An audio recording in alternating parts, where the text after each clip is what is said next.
Fala, Feralogos, tudo bem com vocês? Bem-vindos ao nosso extensivo Enem.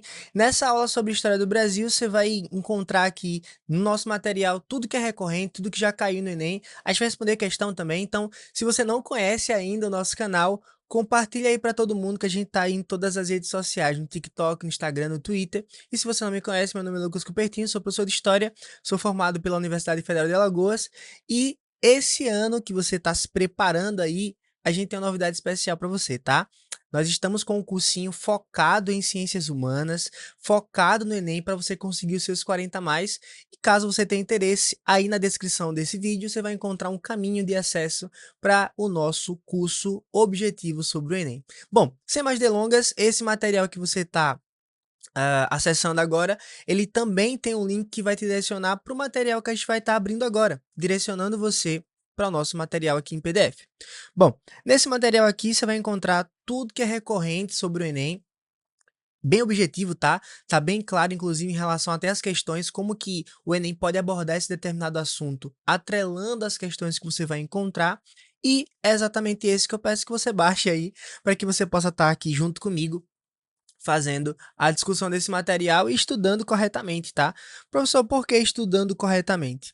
Porque eu tenho certeza que você já seguiu algum cronograma, você deve estar seguindo exatamente um agora. É importante entender a história de maneira sequencial, né? Os eventos, os recortes, é muito importante. Mas é bem importante também você tentar extrair de cada conteúdo como que o Enem pode cobrar aquele determinado conteúdo. Tá? E ele vai cobrar exatamente a parte das competências e habilidades. Você vai me ouvir falando um pouquinho e tem uma playlist te ensinando também como é que o Enem funciona. Caso você não tenha visto, você vai acessar o nosso canal e vai encontrar uma playlist aí como o Enem funciona. Gente, gosto muito de imagens e eu acredito que essa imagem seja a melhor referência sobre o Brasil colônia. Professor, o que é que nós temos aqui? Nós temos aqui uma pintura de um cara chamado Jean-Baptiste Debré. É um francês que vai ser contratado pela coroa portuguesa para tentar representar, né, trazer aí referências artísticas de como que era o Brasil do século XIX. E nesse momento aqui, ele está reproduzindo exatamente aquilo que acontecia na casa dos senhores de engenho, dos senhores de terra, que ali estavam presentes, formando aquela sociedade brasileira. Perceba que nesse momento diversas representações de escravizados são bem representadas aqui de fato, né? Você tem aqui, por exemplo, a figura das crianças, a figura dos serviçais e a grande referência que é justamente do homem branco, né? Dessa senhora que está aí sendo configurada como parte de um projeto colonial que era exatamente de escravidão, de exploração e dada a representação como se fosse realmente um dia comum no Brasil colônia, como se fosse uma representação realmente do cotidiano daquela sociedade. Professor, por que isso é importante? Primeiro porque o Enem pode jogar uma imagem dessa, mas além do Enem jogar essa imagem, trazer essa representação para o período vai te ajudar a entender como que a sociedade brasileira funcionava, né? Como que ela estava sendo caracterizada nesse momento. Bom, então esse material está disponível para você, você vai poder ter acesso. E eu quero que você também me acompanhe aqui, ó, nessa tentativa de introduzir um contexto, tá? Lembrando, as questões do Enem elas podem ser trazidas para a gente não de uma forma conteudista, tá? Elas sempre aparecem de uma forma contextualizada. E isso se dá justamente por conta da matriz de referência. Então, além da gente trabalhar aqui, né, o passo a passo desse momento do Brasil colônia, posteriormente, a gente vai abordar algumas temáticas objetivas específicas, mas nesse momento aqui eu quero te dar 5 coisas que são importantes, 5 recorrências que o Enem sempre traz quando o assunto que é abordado é o Brasil Colônia, que, bom, segundo os dados do próprio INEP, é um dos assuntos mais recorrentes. Então, bora lá. Gente, a primeira coisa que a gente vai tratar aqui é de um momento do Brasil onde o conceito de exploração, você está anotando junto comigo, né? O conceito de exploração, ele é extremamente importante. Por quê? Nos primeiros momentos, tá, que o Brasil se entende enquanto sociedade, você tem uma relação um tanto distante dos portugueses com a população indígena, tá? Vamos pegar o recorte mais ou menos, a gente chama até de período pré-cabralino. Você vai ter um momento da história onde o Brasil ele não é visto como uma terra que pode gerar tanto lucro assim.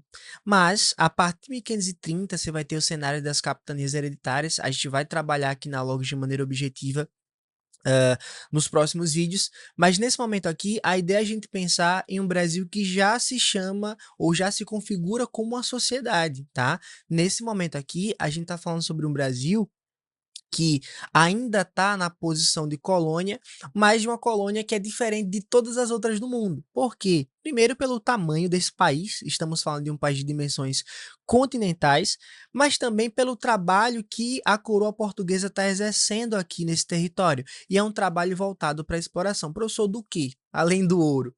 Nesse momento aqui, a gente está falando sobre o pau-brasil, nesse momento a gente avança pelo que seria o ciclo do açúcar, e posteriormente a gente vai também entender que neste momento o Brasil está passando por exploração de ouro também. Então, assim, esse momento é extremamente importante para você entender que quando o Enem trazer questões sobre o Brasil colônia, o conceito de exploração pode estar muito atrelado a esse período histórico, tudo bem? Segunda coisa que eu acredito que ficou bem clara a partir da imagem, inclusive, é o momento em que o Brasil ele está sendo caracterizado como parte de uma sociedade escravocrata. Professor, o que é uma sociedade escravocrata? É onde a escravidão ela é parte do projeto da sociedade. Nesse momento aqui, a gente está trabalhando aspectos gerais e você viu na imagem que a gente abordou no início da aula que essa sociedade branca, essa sociedade elitista, ela só funciona porque ela está explorando uma outra sociedade. Indígenas, africanos e todos aqueles que estão ali dentro daquela camada social mais baixa. Parte importante também desse cenário, né, além de entender a exploração, além de entender que estamos falando de sociedade escravocrata, estamos também falando de um período de formação social. Por quê, professor? O Enem ama colocar autores aqui que vão tentar trabalhar como que esse Brasil está sendo formado nesse primeiro momento da história. Porque, inclusive, há uma teoria, né, de um cara chamado Gilberto Freire, que o Brasil está vivendo uma democracia racial, onde indígenas, brancos, negros estão vivendo de maneira cordial, sendo que isso não é verdade. Mas por que que é importante colocar isso em pauta? Porque aspectos culturais, aspectos ligados, por exemplo, à culinária, aspectos ligados a religião vão aparecer muito fortemente aqui nesse processo histórico, porque é nesse momento que realmente há uma difusão de culturas, há uma difusão étnica, e essa difusão vai estar presente nos costumes. O Enem ama cobrar isso, tá? Então, além de você ter visto esse contexto de maneira geral, você deve estar anotando junto comigo, hã, as partes mais importantes elas vão estar caracterizadas nesses pontos, porque são daqui que o Enem pega as questões e acaba formando elas a partir da matriz de referência. Então, exploração colonial, sociedade escravocrata, formação social, parte importante também. Galera, nesse momento aqui, o que é que o Enem gosta de cobrar? Os aspectos de resistência desses povos. Porque normalmente, quando a gente está estudando aquela história de maneira tradicional, né, a gente percebe que eu vou assumir agora uma meia-culpa, né, dos professores de história. A gente percebe que é tudo muito corrido e parece que a escravidão ela foi dada de maneira muito simples, muito rápida, né? Ah, a galera começou a escravizar e aí os indígenas, os africanos, eles simplesmente aceitaram a parada e foi isso mesmo. Ninguém fez nada sobre isso. Quando na verdade não, né? A gente percebe que ao longo da história, diversas representações de resistência são colocadas ali como pontos para a gente poder entender que sim, a exploração aconteceu, mas ela não foi dada de maneira simplificada. Na verdade, vários grupos se opuseram àquele processo e, de fato, movimentaram ali diversas pessoas para ser contra aquele regime escravocrata, tá? Então, nesse momento aqui, aspectos de resistência, como a própria religião, vai aparecer muito. A gente vai responder aqui algumas questões que vão tratar exatamente sobre isso. Professor, como é que o Brasil colônia ele encerra? Bom, ele encerra quando o Brasil, primeiro, ele deixa de ser uma colônia, isso é óbvio, mas existe ali um meio termo, né? O Brasil vai ser elevado à condição de Reino Unido, mas é praticamente uma parte onde a gente considera um momento de transição para o Brasil se tornar independente, acaba que nem é tão relevante, mas sim, o Brasil ele cresce e se desenvolve ao ponto de não ser mais uma colônia, porque o rei vem morar aqui, né? O Dom João, ele foge do Napoleão, é um pouquinho de história geral também, né? Ele foge do Napoleão, havia uma ameaça da França invadir Portugal, e ele com receio acaba juntando aí suas coisinhas e vem para aqui pro Brasil. Nesse contexto, gente, é, o Brasil ele vai se tornar independente, sim, mas não é também de maneira aleatória, né? Não é simplesmente Dom João chegando aqui e vamos lá tornar. Tanto que não é nem o Dom João que torna o Brasil independente, é parte de um projeto de Dom João, mas acaba sendo executado pelo Dom Pedro I. Então, o que é importante você colocar aí? É que para que o Brasil ele se tornasse independente, tá? Ele passou por alguns caminhos. E aí você sinalizar no seu caderno que existiram caminhos da independência, vai sugerir que foi um processo que outros atores também apareceram. O Enem ama cobrar quais foram exatamente esses processos. Então, acredito que nessa parte de anotações, a gente caracterizar aqui quais foram os aspectos mais importantes vai fazer com que a gente tenha uma perspectiva geral de como que o Brasil colônia exatamente estava construído. Tudo bem? Bom, gente, vamos lá. Nesse momento aqui, o que é que eu quero que a gente faça? Que a gente consiga entender como que o Enem vai cobrar tudo isso que a gente falou a partir de questões. E uma das questões que a gente vai responder hoje é uma questão muito legal, questão de 2 textos. E nessas questões eu amo muito porque o Enem ele só consegue te cobrar 2 coisas em questões de 2 textos. Ou ele vai cobrar aquilo que os 2 textos estão concordando, tá? Ou ele vai cobrar aquilo que os 2 textos estão discordando. Então, você vai normalmente encontrar uma resposta que ou ela está em apenas um texto ou ela está nos 2 textos. Então, vamos analisar aqui, por exemplo, essa questão. Questão esta que já traz para a gente 2 textos. Então, vamos lá. Primeira coisa que a gente vai analisar é como que a gente pode ganhar tempo nas questões. E uma das coisas que a gente faz aqui na Logos é começar a questão, a leitura dela, né, a interpretação, pelo comando, pelo enunciado. Olha só como é que essa questão começa. A ação representada na imagem e descrita no texto evidenciam a prática do cotidiano nas cidades no Brasil nos séculos 18 e 19, caracterizada pela. Gente, percebe logo que essa questão aqui, ela quer saber o que os 2 textos estão aí se comunicando, né? Eles estão em concordância um com o outro. E foi muito legal ter trabalhado aquela imagem que a gente viu no começo da aula, porque ela já falava um pouquinho sobre esse cenário do cotidiano brasileiro. Então, nesse momento aqui, a ideia é a gente conseguir fazer uma leitura ativa desses 2 textos e já conseguir chegar na nossa resposta. Então, bora lá.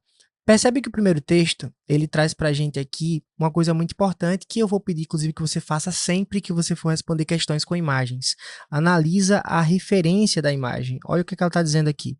Lixo, a limpeza urbana através dos tempos. Então, muito provavelmente, segundo o texto, também vai falar sobre esse cenário sanitário do Brasil.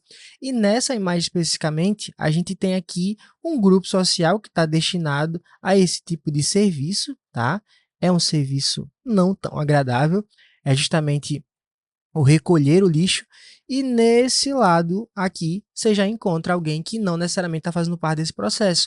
Ele pode estar muito provavelmente fiscalizando ou seguindo aí o que seria uma lógica de dominação e exploração, que a gente já conversou no início da aula, considerando aí esses outros grupos como grupos inferiores a ele, já que ele está fazendo aí essa dinâmica de fiscalização ou algo parecido com isso. Então percebe que o texto 1 está evidenciando exatamente isso, né?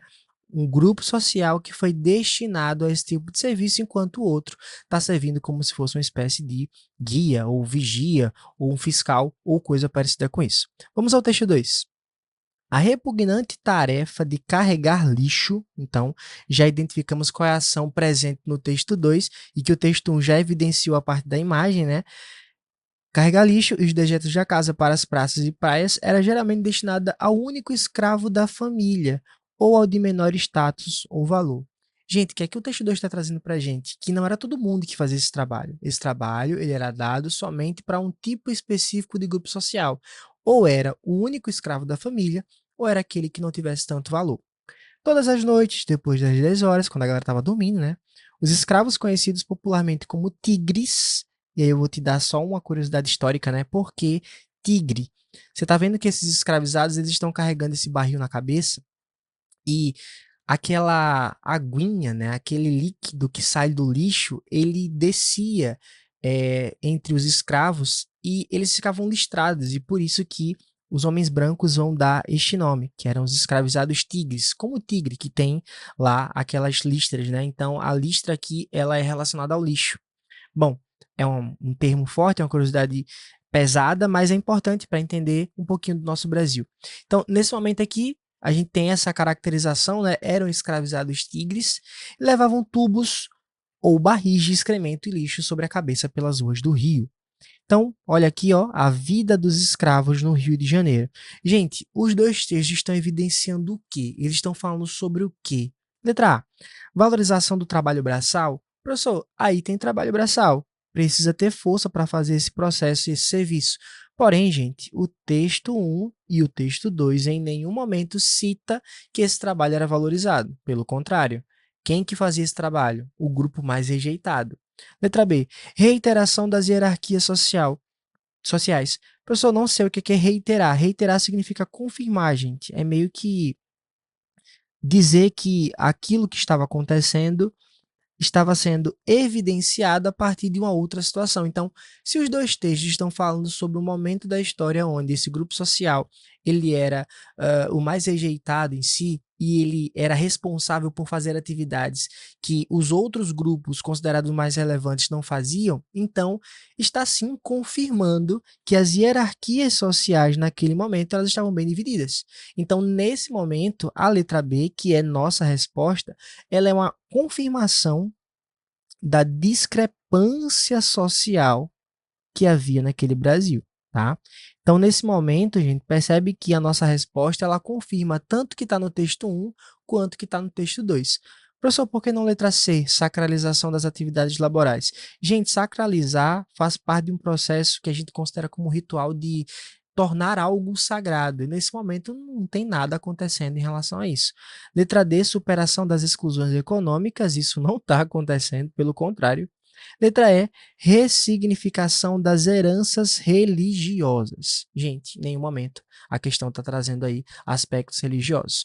Bom, esse é o primeiro momento da nossa aula de História do Brasil. A gente encerra ela aqui para dar continuidade, através da playlist que você já acessou, a o que seria o cenário do Brasil colônia. Isso te ajuda, inclusive, até a estudar de maneira mais organizada, né? Então, se você gostou desse vídeo, clica aí no botão de curtir e dá um comentário pra gente. Fala o que é que você achou da aula, que isso vai fazer com que o YouTube entenda que esse é um conteúdo relevante. Até a próxima aula.